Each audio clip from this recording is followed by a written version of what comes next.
Hello hi welcome नमस्ते, मेरा नाम ऋतिक और आज हम फिर से बात करने वाले हैं एक और इंटरेस्टिंग कंसेप्ट के ऊपर। तो ये वीडियो उन बच्चों के लिए मोस्ट इंपोर्टेंट होने वाली है जिनका या तो बीए प्रोग्राम में थर्ड सेमेस्टर का एग्जाम है या फिर जिनके पास सब्जेक्ट है optimization method for economic analysis.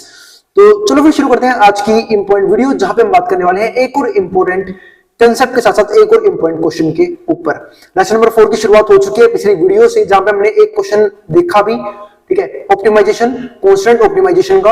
हम शुरू करते हैं उसके ऊपर एक और कंसेप्ट। तो इसने क्या लिखा हुआ है, कांस्टेंट ऑप्टिमाइजेशन बाय सब्स्टिट्यूशन, की सब्स्टिट्यूशन की हेल्प से हम कांस्टेंट ऑप्टिमाइजेशन कैसे हासिल कर सकते हैं वो हमें समझना है। देखो, सब्स्टिट्यूशन का मतलब कहता हूं, मैं बता चुका हूं। जो प्रोड्यूसर होता है, जो बिजनेसमैन होता है, उसके पास एक चॉइस होती है। वो चॉइस क्या होती है कि वो लेबर को चूज करे या कैपिटल को चूज करे। इसका मतलब क्या है कि या तो वो मशीनों को चूज करे अपना काम करवाने के लिए, फिर वो लेबर लगाए, ठीक है। तो उसे कौन सी चीज लगानी चाहिए, क्योंकि देखो उसके पास कैपिटल लिमिटेड है, तो या तो वो मशीन लगा सकता है या वो लेबर लगा सकता है। तो क्योंकि दोनों चीजें, या फिर वो दोनों चीजें एक रेशियो में लगा सकता है। यूं तो नहीं है ना कि जितना मर्जी लेबर लगा ले, जितना मर्जी कैपिटल लगा ले, पॉसिबल नहीं है, क्योंकि रिसोर्सेज उसके पास भी क्या होते हैं, लिमिटेड होते हैं। तो इसलिए अगर उसे एक चीज को बढ़ाना है, जैसे मान लो कि मेरे पास 1 लाख रुपए हैं, एग्जांपल दे रहा हूं आप लोगों को, 1 लाख रुपए है मेरे पास, ठीक है। अगर मुझे 1 लाख रुपए को अमाउंट को इन्वेस्ट करना है, तो अगर मैं 90,000 रुपए मशीनरी खरीदने में लगा रहा हूं, तो बाकी बचा हुआ 10,000 रुपए तो लेबर को दूंगा मैं मजदूरी, एज अ वेजेस। लेकिन अगर मान लो मैं 80,000 रुपए लगाता हूं, किसमें, मशीनरी में, तो मैं 20,000 रुपए लेबर में लगा सकता हूं। इसका मतलब क्या है कि अगर मुझे एक का अमाउंट इंक्रीज करना है तो कहीं ना कहीं दूसरे का अमाउंट कम करना पड़ेगा। इसी को बोलते हैं सब्स्टिट्यूशन। और यही दिक्कत एज अ कंज्यूमर के पास भी होती है कि अगर उसे एक गुड्स की कंजम्पशन बढ़ानी है, दूसरे की अपने आप ही कम करनी पड़ेगी। सेम ऐसी प्रोड्यूसर के पास भी सेम दिक्कतें उसे देखनी पड़ती है। तो अब हम उसी पर बात करेंगे इस क्वेश्चन के अंदर। अब क्वेश्चन में क्या लिखा हुआ है, एक फंक्शन मिलेगा आप लोगों को जो किसमें होगा, कैपिटल और लेबर के अंदर, ठीक है। तो आप उसे कैसे दिखाओगे मैक्सिमम, उसके लिए मैं क्वेश्चन करते हैं वो मैं समझाता हूं, उसकी हेल्प से आप समझ जाओगे कि कैसे हम एग्जाम के अंदर ये क्वेश्चन करना है with the help of substitution. तो देखो, a firm faces production function, ये हमारे पास प्रोडक्शन फंक्शन क्या, Q बराबर है 12k की पावर 0.4 और L 0.4। उसने बोला है and can by the inputs, वो इनपुट्स को खरीदेगा K एंड L यानी कैपिटल और लेबर को at a price of ₹40 and ₹5, यानी कि 40 रुपीज कैपिटल में खर्च होंगे तो 5 रुपीज लेबर में खर्च होंगे। हमें बात सिंपल जानते हैं कि मशीनरी में पैसा यानी कि फिक्स्ड गुड्स में पैसा ज्यादा खर्च करना पड़ता है प्रोड्यूसर को। मशीन लेनी है, बिल्डिंग लेनी है, ज्यादा पैसा खर्च होगा उसके अंदर।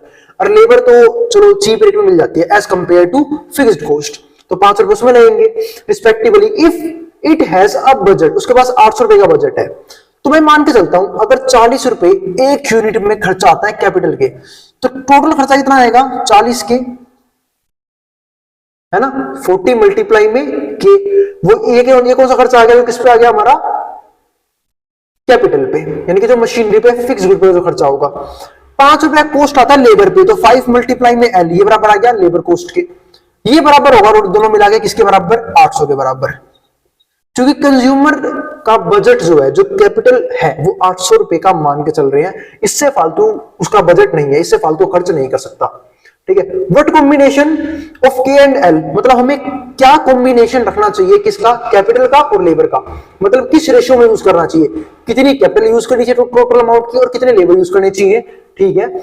L should it use in order to produce the maximum possible output, की क्या है, मैक्सिमम पॉसिबल आउटपुट आए। चलो फिर समझते हैं कितनी लेबर चाहिए और कितना कैपिटल चाहिए।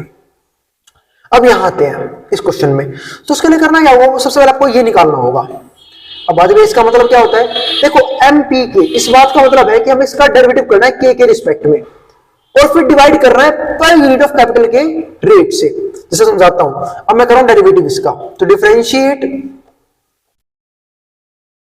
विद रिस्पेक्ट टू K, ठीक है। और हम कर रहे हैं पार्शियल डिफरेंशिएशन, कौन सा डिफरेंशिएशन, पार्शियल डिफरेंशिएशन।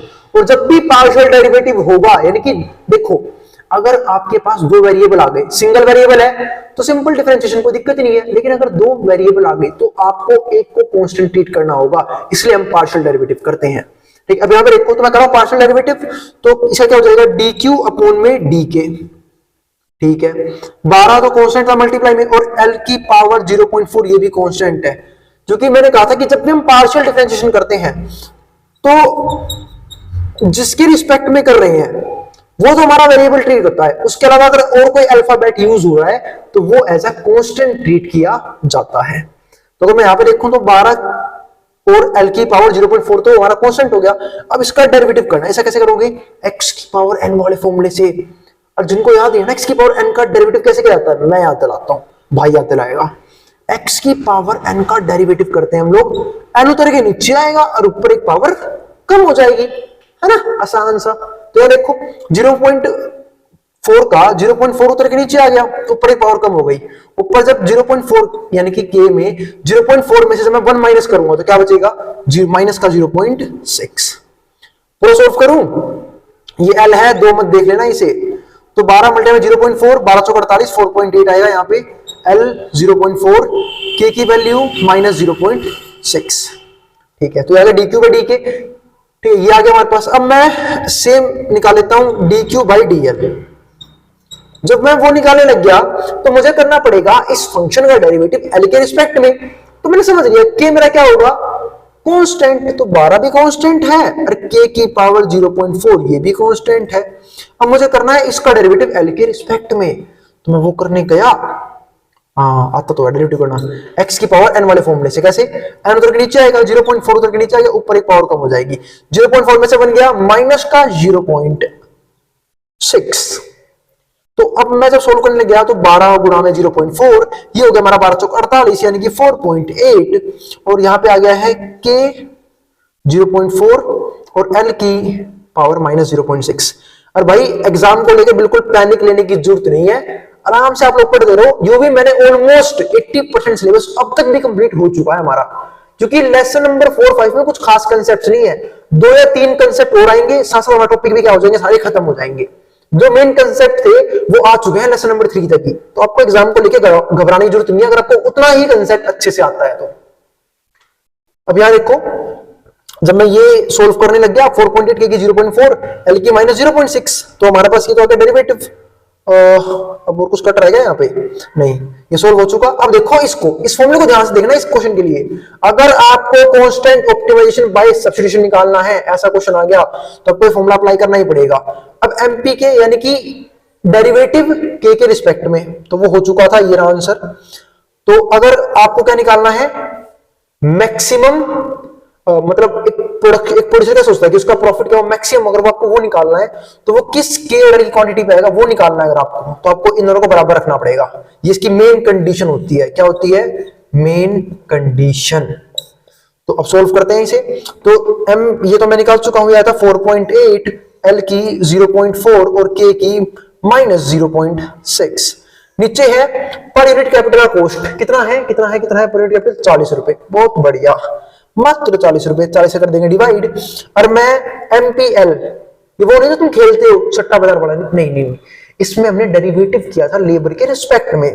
तो वो कहां पे का रखा है, कहां पे, ये रहा, बिल्कुल ये रहा हमारे पास 4.8,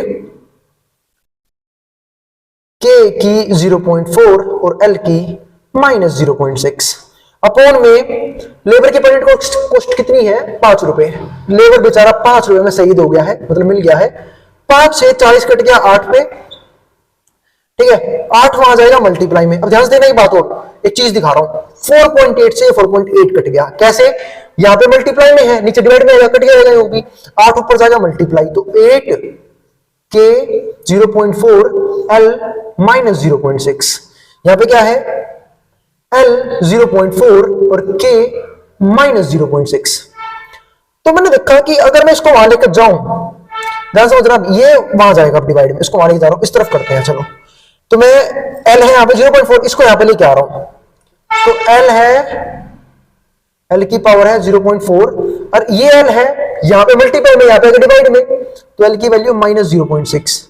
यहाँ पे क्या है 8 के की 0.4 और ये आएगा डिवाइड में, कौन सा, ये रहा, ये जाएगा डिवाइड में, माइनस के की माइनस 0.6, ये आ गया। जब मैं सोल्व करने लग गया तो इसको मैं ऊपर भेज दूंगा, जब ऊपर भेज दूंगा तो हो जाएगा l की पावर 0.6 प्लस 0.4, यहां तक भी कोई दिक्कत नहीं होनी चाहिए। जब वहां पे देखूंगा तो वहां पे 8k की 0.4 ऊपर जाके हो जाएगा पावर 0 प्लस में 0.6। ठीक है, देखो भाई नीचे पावर नेगेटिव थी, ऊपर जाके पावर क्या हो जाएगी, पॉजिटिव हो जाएगी, और ऊपर लगेगा फिर बेस सेम पावर ऐड, और जब बेस सेम मतलब पावर ऐड हो जाती है तो पावर ऐड होगी, यहां भी ऐड हो गई, तो ये बनेगा हमारा 8k, देखो 0.4 0.6 कितना होता है 1.0, देखो 6 और 4 10, 1.0 आ गया। अब पावर में 1 लिखू चाहे लिखू, यहां भी ऐसे ही l बराबर आ गया 8k, यानी कि l बराबर आ चुका है हमारे 8k। अब मुझे ऐसे वैल्यू निकालनी है एक चीज और, उसके लिए मैं पुट कर दूंगा इस वाले फॉर्मूले में। तो देखो 40 के तो पहले ही था, यहां से ताकि मैं वैल्यू निकाल सकूं, l बराबर 8k आया है। अब प्लस में 5l, l की वैल्यू है 8k, यहां पुट कर दूंगा, यहां पे है 800, 40 के यूं का यूं, 5 और 8, 5 गुणा में 8, 8 पंजे 40, तो कितना आ गया 40k बराबर है 800, 40k 80k, तो 80 के बराबर आ गया है 800 के।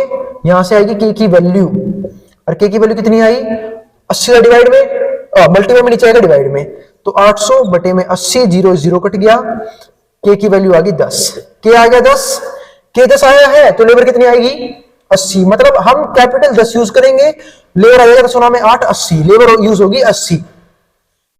ठीक है, तो ये था हमारा वो K और L की वैल्यू जिस पे एक प्रोड्यूसर को मैक्सिमम आउटपुट मिलेगा। ठीक है, तो हमने निकाल ली है Q और L की वो वैल्यू, और साथ साथ खत्म हो गया हमारा सब्स्टिट्यूशन मेथड से कांस्टेंट ऑप्टिमाइजेशन निकालना। देखो कांस्टेंट ऑप्टिमाइजेशन बाय सब्स्टिट्यूशन, हमने एक क्वेश्चन को भी समझा, उसकी कंडीशन को भी समझा, और उस क्वेश्चन को भी उड़ा दिया। तो अब हमारा ये वाला कंसेप्ट भी क्या हो चुका है, इस वीडियो के साथ ही खत्म हो चुका है। मिलते हैं फिर अगली वीडियो में, और अगर वीडियो पसंद आई हो तो वीडियो को लाइक किए बिना मत जाना, और चैनल को सब्सक्राइब भी कर लेना ऐसी वीडियोस के लिए। जिसको जो उतारना वो उतार ले, मैं हट रहा हूं बोर्ड के सामने से। उससे पहले भाई जिन्हें बच्चों को नोट्स परचेज करने हैं तो वो इस नंबर से नोट्स ले सकता है 9667836336। ठीक है, नोट्स का अमाउंट मात्र 100 रुपए रखा गया है, जहां पे आपके सारे थ्योरेटिकल कंसेप्ट कवर हैं, साथ साथ सारे फॉर्मूले भी कवर हैं ऑलरेडी। अब जिसको जो उतारना वो उतार ले, मैं हट रहा हूं बोर्ड के सामने से।